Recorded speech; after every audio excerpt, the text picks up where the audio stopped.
नमस्कार, बहुत स्वागत है आप सभी का। मैं हूं आपके साथ ज्योति यादव। चलिए बुलेटिन की शुरुआत करेंगे इस वक्त की बड़ी और अहम जानकारी के साथ। चंडीगढ़ से इस वक्त की बड़ी खबर सामने आ रही है, जहां कुछ ही देर में शुरू होगी सदन की कार्यवाही। विधानसभा बजट सत्र की कार्यवाही का आज तीसरा दिन, और आपको ये भी बताते चले कि विधायकों के प्रश्नों का जवाब देंगे संबंधित मंत्री। सदन के हंगामेदार रहने के आसार विधानसभा में पहुंच चुके हैं सीएम नायब सिंह सैनी, और सीएम सैनी ने विधायकों के साथ बैठक की है। ये एक बहुत बड़ी एक महत्वपूर्ण जानकारी आप तक साझा करें, जहां पर देखिए सीएम सैनी ने विधायकों के साथ बैठक की और आज कैग को लेकर हंगामे के आसार जो है वो भी दिख रहे हैं। और साथ ही साथ कुछ ही देर में सदन की कार्यवाही जो है, आज तीसरे दिन की कार्यवाही जो है उसकी शुरुआत होने वाली है।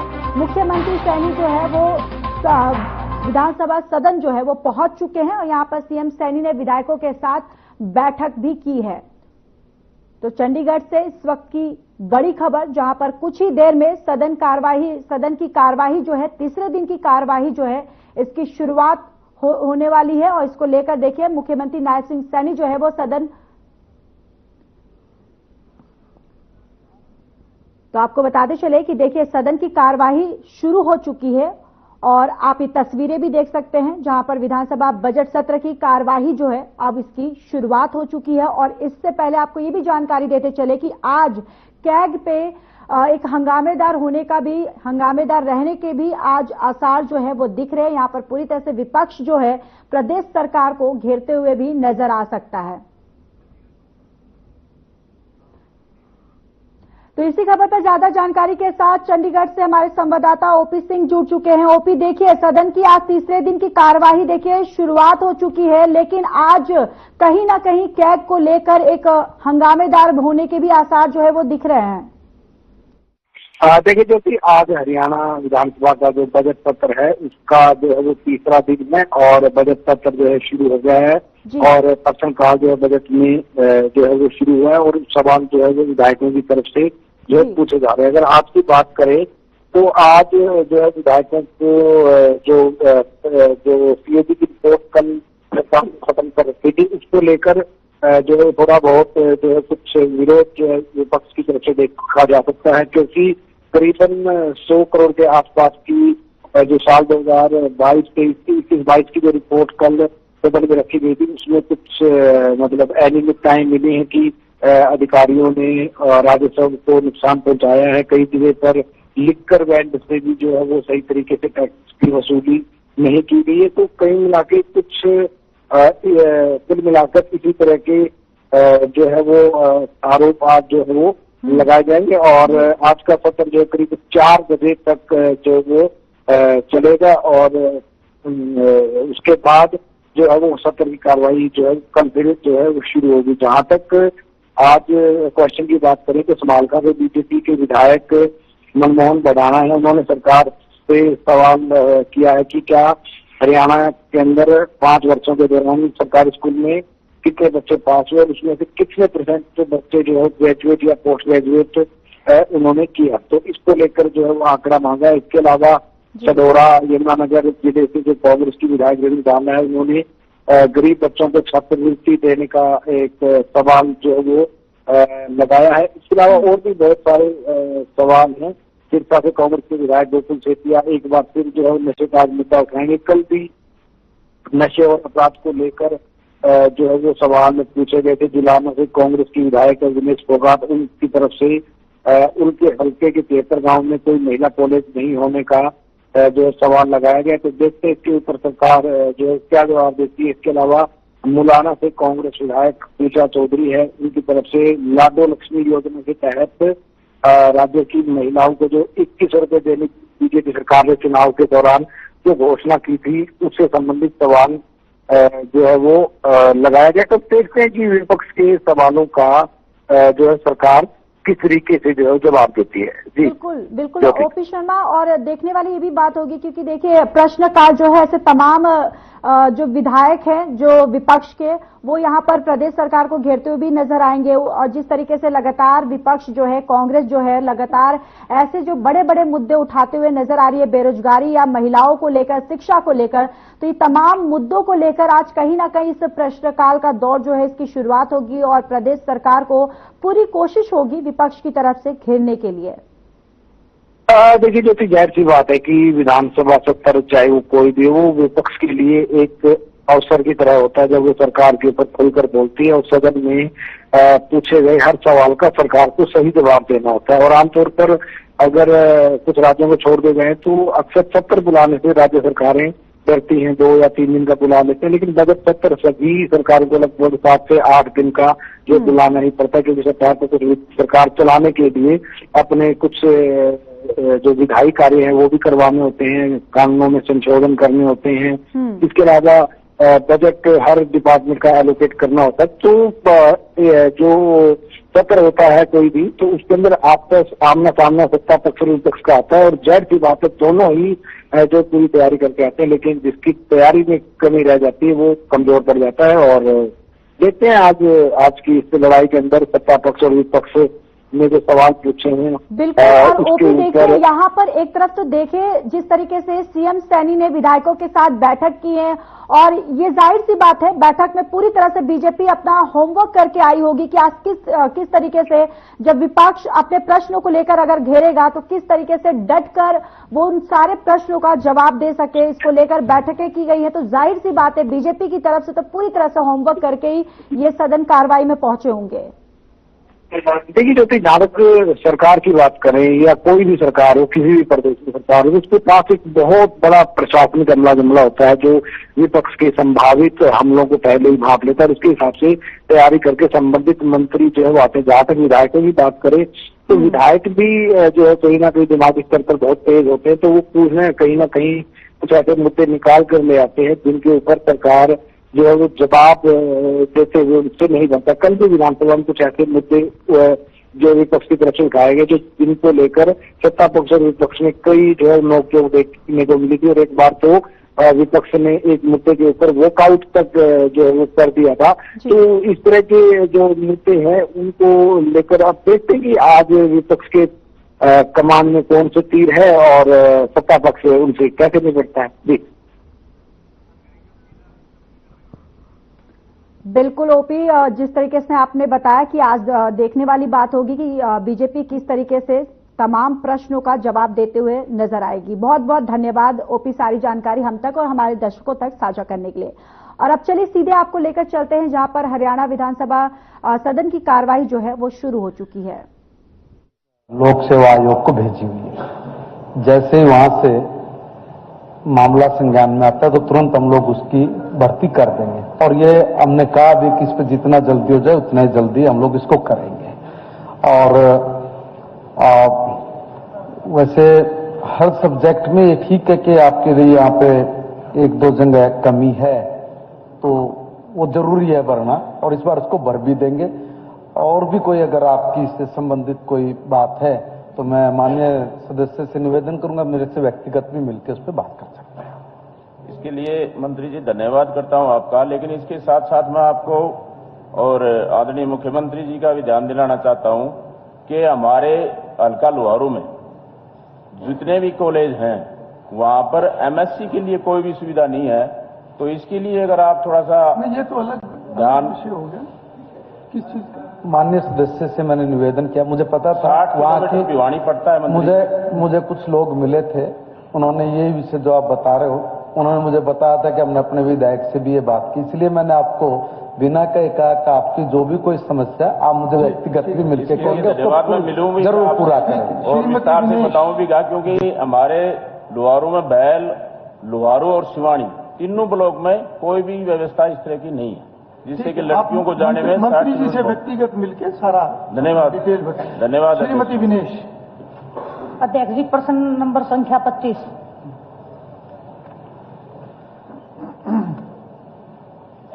अभी ऐसा कोई विचार नहीं है सर। मुझे पता था सर आपका जवाब यही आने वाला है, लेकिन मैं जुलाना विधानसभा से आती हूं और मैं एक लड़की होने के नाते मैं जब भी लड़कियों से मिलती हूँ, क्योंकि लड़कियां मेरे को ओपनली बोल पाती हैं और मैं भी उनकी भावनाओं को अच्छे से समझ पाती हूँ, तो जब भी मैं गाँव में जाती हूँ, गाँव में लड़कियों की एक ही डिमांड होती है कि खेलों के लिए अच्छी सुविधाएं हमें दिलवाएं और पढ़ाई के लिए, क्योंकि ग्रामीण क्षेत्र है तो जो माँ बाप है लड़कियों के लिए।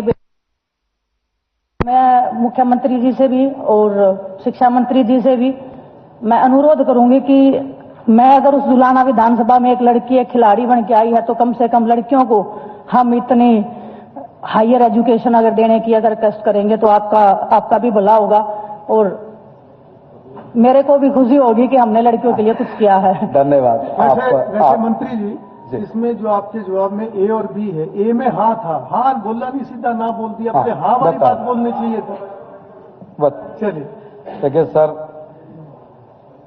मैं निवेदन करूंगा कि माननीय सदस्य अपनी बात को एक वर्ग विशेष की तरफ से, महिला वर्ग की तरफ से, हमारी बच्चियों की तरफ से बहुत अच्छी इनकी एक सोच है, मगर सर मेरा निवेदन है कि अपनी सरकार ने यह तय किया कि हर 20 किलोमीटर के दायरे में हमारा एक कॉलेज हो। हमने उसको पूरा किया है, मगर बात तो यह है कि जुलाना में एक गवर्नमेंट कॉलेज ऑलरेडी है और जिसमें अभी भी 161 सीट खाली हैं, जिसमें 208 हमारी बेटियां हैं। इसके साथ में एक बात और कहूंगा, ये 2 किलोमीटर पे जुलाना के, मगर 1 किलोमीटर के अंदर ही पंडित घासीराम कन्या गुरुकुल महाविद्यालय वो भी है सर, उसमें 404 सीट खाली है। मेरा निवेदन ये है माननीय सदस्य से, देखिए आज जमाना भी बदल रहा है, क्वाड में भी कोई आपत्ति नहीं है, सब जगह पढ़ रहे हैं। अगर जरूरत पड़ेगी कभी भविष्य में, उससे किसी तरह की ना नहीं हो सकती, मगर अभी जहां सीट खाली पड़ी है पहले एक बार उसको भरवाने के लिए भी वो प्रेरित करें कि भाई देखिए अपना कॉलेज है, 2 कॉलेज वहां पे हैं सर एकदम। और वैसे जींद जिले में संख्या कोई कम नहीं है, हर 20 किलोमीटर पे 17-18 हमारे वहां पे कॉलेज है और सरकारी और गैर सरकारी कुल मिला के, तो सर वहां पे व्यवस्था और करने की आवश्यकता महसूस नहीं हो रही है, इसलिए कहा था। माननीय सदस्य की मैं भावनाओं को समझते हुए ये निवेदन करूंगा कि अपने बच्चियों से वो कहे कि भाई जो आसपास के कॉलेज से पहले एक बार उनकी सीट पूरी हो जाए, जैसे आवश्यकता पड़ेगी तो फिर आपके साथ हम लोग खड़े हैं। सर क्योंकि मैं लड़की हूं, मैं समझ सकती हूँ, लड़कियां और लड़के जब साथ में पढ़ते हैं और ग्रामीण क्षेत्र से आके माँ बाप को बहुत सारी चिंताएं होती हैं, इसलिए और मैं आपको विश्वास दिलाती हूँ और मैं आपको प्रॉमिस भी कर सकती हूँ, अगर महिला कॉलेज अगर हमारे जुलाना विधानसभा में बढ़ेगा तो लाइन लगी रहेगी, आपको एडमिशन के लिए जगह नहीं बचेगी, इतनी लड़कियां एडमिशन के लिए आएंगी। तो मेरा अनुरोध है वहां पे वहां पे है ऑलरेडी कॉलेज है, देखो बहुत बड़ी व्यवस्था ना होना, कोई वैकल्पिक व्यवस्था करनी पड़ती तो सोचते भी, वहां पे ऑलरेडी व्यवस्था है। अब उसमें एक बार उसमें एडमिशन नहीं सर, वो लड़के और लड़कियों का साथ में है ना, मैं वही बता रही हूँ, ग्रामीण क्षेत्र है, अगर सिटी से बच्चे आते हैं, माँ बाप एजुकेटेड है। आपने लड़के और लड़कियों को सबको पटकनी दे दे के हमारा देश में नाम रोशन किया, कह रहा है कि नहीं कहा इस चीज की आवश्यकता। फिर भी आपकी भावना को हम समझ रहे, एक बार जो सीट ऑलरेडी खाली है वो भर जाए, फिर कोई व्यवस्था करनी होगी तो विचार। आज जो एग्जिस्टिंग है उसमें और बेहतर क्या हो सकता है, उसकी भी साथ साथ योजना बनाए। लड़कियों की बिल्कुल सही बात बोल रहे हैं कि लड़कियों की भावनाएं हैं। और अध्यक्ष जी मैं बताना चाहता हूँ आदरणीय मंत्री जी ने, क्योंकि हमारी गौरव हैं, खिलाड़ी रही हैं, देश का नाम ऊंचा किया है। जो माननीय मंत्री जी ने कहा है कि एक तो 2 किलोमीटर के ऊपर हमारा राजकीय महाविद्यालय जुलाना में है, जिसके अंदर 161 सीट खाली पड़ी है। माननीय मंत्री जी का यही आग्रह था कि बेटियों को जरूर प्रेरित करना चाहिए कि आप एडमिशन लें। दूसरा मैं आपको बताना चाहता हूं, माननीय एक मिनट जी, दूसरा जब खाली इतनी सीटें पड़ी हैं, मात्र जुलाना से 17 किलोमीटर की दूरी पे, हम 20 किलोमीटर की दूरी पे कह रहे हैं, 17 किलोमीटर की दूरी पे इंडस डिग्री महाविद्यालय कनीना में है माननीय अध्यक्ष जी, जिसके अंदर 300 सीटें इसमें खाली पड़ी हैं, यहां एडमिशन हो। एक जो अभी पंडित घासीराम कन्या महाविद्यालय की बात कही है, 1 किलोमीटर की दूरी पे है, 404 सीटें खाली पड़ी, अभी इतनी सीटें खाली पड़ी हैं। मेरा आग्रह सभी विपक्ष के सभी महानुभाव से निवेदन है कि आप जरूर ये प्रेरित करें कि बच्चियों को भी आप एडमिशन लें, उसके अंदर कहना चाहिए आपने, पक्ष वाले भी करें। हाँ चलिए प्रमोद कुमार विज तो पूरा कराओ विनय जी, फिर भी कोई आपके साथ जी, ठीक है। आपकी किसी बात की ना नहीं, आपने इस देश का गर्व गौरव बढ़ाया, श्री प्रमोद बड़े इत्मीनान से कह रहा तो हूं, मेरा- आपकी कोई व्यवस्था होगी जरूर करें। सर मेरा इतना ही आग्रह है कि लड़कियों के लिए अगर आप करोगे तो मुझे ज्यादा खुशी होगी। और माननीय सदस्यगण आपका बहुत बहुत धन्यवाद, आप इतना रिस्पेक्ट, इतना आदर दे रहे हैं। और प्रश्न संख्या नंबर बाकी 26। कुछ सवाल हैं जी पेंडिंग में, वो आज मैं अगर मौका देंगे अध्यक्ष जी तो जरूर मैं उसको उठाने का काम बिल्कुल करूंगी। मौका मिलेगा। प्रश्न संख्या 26।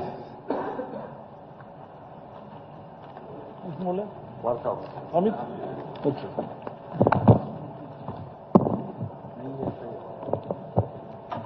अध्यक्ष जी,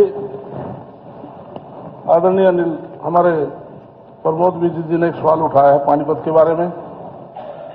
श्रीमान जी, पिछले 5 वर्षों में 1 अप्रैल 2019 से 31 मार्च 2024 तक जो ESI हॉस्पिटल है, उसमें 15,650 बीमाकृत आश्रितों को सूचीबद्ध निजी अस्पतालों में रेफर किया है। अस्पताल का विवरण पता का कै पर संलग्न है। ख में उस अवधि के दौरान ESI अस्पताल पानीपत द्वारा उक्त अस्पतालों को भुगतान कुल राशि, अस्पताल बार व वर्ष विवरण पता का ख पर संलग्न है। तीसरा में नहीं महोदय जी। स्पीकर महोदय, माननीय मंत्री जी का धन्यवाद करना चाहूंगा कि उन्होंने बड़ा विस्तृत जानकारी दी है, लेकिन एक बात की तरफ ध्यान दिलाना चाहूंगा कि पानीपत का सिविल हॉस्पिटल जो है, जो जनरल हॉस्पिटल बना था 1969 में, बहुत पुराना हॉस्पिटल था, उसी में ESI को जगह दे दी गई। लेकिन हमारी पिछली सरकार ने, मनोहर लाल जी ने पानीपत को एक बहुत बड़ी सौगात दी, एक बहुत बड़ा सिविल हॉस्पिटल नया बनाया गया, और जो पुराना सिविल हॉस्पिटल था उसकी बिल्डिंग तोड़कर अब सरकार ने वहां पे एक मदर एंड चाइल्ड हॉस्पिटल बन रहा है, जो अगले 3 महीने में चालू हो जाएगा। इसके लिए मैं सरकार का धन्यवाद करना चाहूंगा, क्योंकि पानीपत में सबसे ज्यादा डिलीवरी 41 डिलीवरी पर डे होती है, तो इसकी व्यवस्था की गई है। लेकिन ESI हॉस्पिटल अभी भी पुरानी जगह जर्जर बिल्डिंग के अंदर है, जो कभी भी गिर सकती है। मेरी प्रार्थना यह है कि जो पहले में गैर का प्रश्न था, उसका जवाब मंत्री ने दिया कि अभी कोई योजना नहीं है, तो तुरंत हमें कोई ना कोई जगह पे हॉस्पिटल बनाना पड़ेगा। पानीपत औद्योगिक नगरी है, लाखों वर्कर वहां काम करते हैं और बिल्डिंग गिरने वाली है, उसका डेली बेस के ऊपर मेंटेनेंस करवाया जा रहा है। और इसके लिए एक प्रावधान और भी है कि ESI हॉस्पिटल को HSVP ने सेक्टर 24 में और सेक्टर 29 पार्ट 1 के अंदर 2-2 एकड़ जगह अलॉट की हुई है, मार्क की हुई है। मेरी प्रार्थना है कि उसका हॉस्पिटल का निर्माण तुरंत से तुरंत किया जाए। दूसरा यह कि माननीय मंत्री जी ने बहुत डिटेल में जब बताया कि अभी 21 हॉस्पिटल पैनल के ऊपर हैं, जिन्हें लगभग 1450 केसेज रेफर किए गए, लेकिन अभी इनमें से 11 हॉस्पिटल्स को जो केसेज दिए गए, उसमें से 5 हॉस्पिटल्स को केस देने बंद कर दिए हैं। ये राजनीति लोकल लेवल में कर्मचारियों की चल रही है। और सबसे बड़ी अलार्मिंग बात यह है कि कुछ हॉस्पिटल के कर्मचारी और वहां के कर्मचारी जो हैं ESI के मिली भगती है। मैं आपकी जानकारी में डालना चाहूंगा मंत्री जी, वहां GS हॉस्पिटल 2 साल में 1275 केस उनको दिए गए, रेफर किए गए। छाबड़ा हॉस्पिटल 2339 केस इनको रेफर किए गए और इनको 5 करोड़ 27 लाख से ज्यादा की पेमेंट की गई है, जिसका ये हॉस्पिटल और खुद डॉक्टर नहीं है, इट्स ए प्योर बिजनेस। और अभी अभी उसने लेटेस्ट एक और हॉस्पिटल मैक्स प्लस के नाम से रजिस्टर करवा लिया और उसके भी केस मिलने उसको शुरू हो गया है। और मैक्स प्लस जो है, it has nothing to do with the Max chain hospital, ये लोगों को बदलवाने के लिए उसने हॉस्पिटल का नाम मैक्स प्लस रखा। मेरा आग्रह है, एक मिनट में अभी आग्रह में तब आऊंगा, विषय बता दूं 1 मिनट के लिए। Apex hospital, he is not a doctor, और उसको 2203 केस दिए गए और 15 करोड़ 20 लाख की पेमेंट दी गई है। मेरी प्रार्थना यह है कि आई नीड ए विजिलेंस जांच, इसकी जांच की जाए। हॉस्पिटल जो डाटा दे रहा है, मैं उससे टोटली डिससेटिस्फाइड हूं। वो गलत डाटा दे रहे हैं। कभी उनसे पूछते हैं जाके तो उनको रजिस्टर नहीं मिलता, कभी वो कहते हैं आग लग गई थी।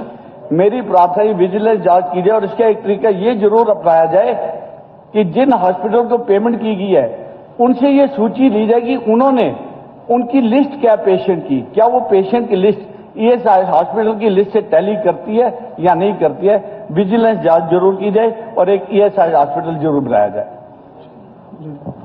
माननीय अध्यक्ष जी, माननीय विधायक जी ने जो क्वेश्चन रेज किया है, क्योंकि इनकी पीड़ा है वहां पर जो पैनलिस्ट हॉस्पिटल है उसके ऊपर इन्होंने बात कही है कि उसकी जांच कराई जाए, उसमें कहीं ना कहीं गड़बड़ है।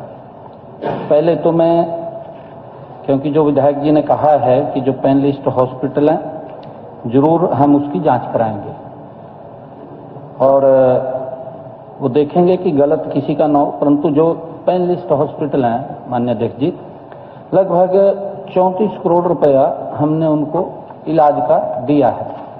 हॉस्पिटल बनाने की बात है क्योंकि वहां पर 8.5 एकड़ लैंड है और हम वहां पर ये ईएसआई का एक हॉस्पिटल बना हुआ है, चल रहा है, परंतु उसका एक ब्लॉक और भी वहां बनाएंगे। वो भी मैं आज ये बात बोलता हूं क्योंकि वहां पर जो कर्मचारी हैं और वहां पर जो श्रमिक लोग हैं वो इतने ज्यादा संख्या में हैं पानीपत के अंदर, क्योंकि उनको आवश्यकता है एक अच्छे हॉस्पिटल की और वहां जरूर उसकी पूरी प्रपोजल तैयार करके वो हॉस्पिटल बनवाएंगे। माननीय मुख्यमंत्री का बहुत बहुत धन्यवाद है कि नए हॉस्पिटल के लिए। बस एक छोटी सी जानकारी देता हूं कि जो 34 करोड़ रुपए की पेमेंट की गई है, 21 हॉस्पिटल में से 26 करोड़ की पेमेंट इन 4 हॉस्पिटल को की गई है। ये चिंता का विषय है। मुख्यमंत्री जी ने बोल दिया जांच कराएंगे। Shri Devendra Kadian, question number 27। माननीय अध्यक्ष जी, जवाब सदन पटल पर रख दिया गया है।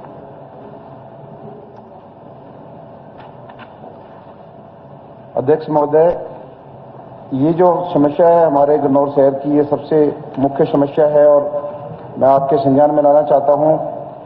ये जो मार्ग है जीटी रोड से रेलवे स्टेशन का हमारे शहर का और हमारी विधानसभा का दिल है और पिछले बहुत सालों से जो हमारा ये ड्रेनेज सिस्टम है, स्टॉर्म वाटर का सिस्टम है, वो खराब है। थोड़ी सी बारिश में पूरा। तो हरियाणा विधानसभा सत्र की कार्यवाही आप देख रहे थे, जहां पर प्रश्नकाल का दौर जो है वो शुरू हो गया है। कार्रवाई जो है लगातार जारी है। फिलहाल इस बुलेटिन में इतना ही। बाकी देश और दुनिया की तमाम बड़ी खबरों के लिए जुड़े रहिए हमारे साथ। नमस्कार।